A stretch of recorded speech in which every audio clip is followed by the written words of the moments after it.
Apakah cara niat solat witir 2 rakaat yang betul? Ada orang kata kalau kita niat aku atau sahaja aku semayang witir 2 rakaat tidak betul. Jawabnya ya.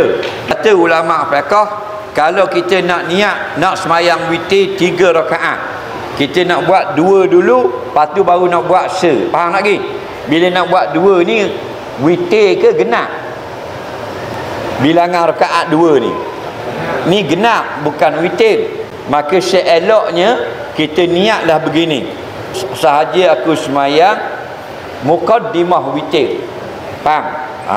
2 rakaat, tu boleh. Yang kedua pula, sahaja aku semayang atau aku niat menunaikan solat sunat witir pun boleh juga 2 rakaat. Faham? Yang ketiga caranya, aku semayang 2 rakaat daripada solat witir pun boleh juga. Yang dipertikai ialah aku semayang witir 2 rakaat.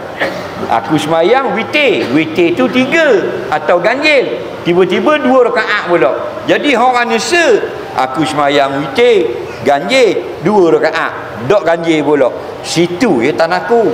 Faham? Jadi ulama fiqh bahas situ je. Sebaiknya kita keluar daripada perselisihan ini. Kita niat ke mana? Aku semayang witir muqaddimah 2 rakaat. Tak ada masalah.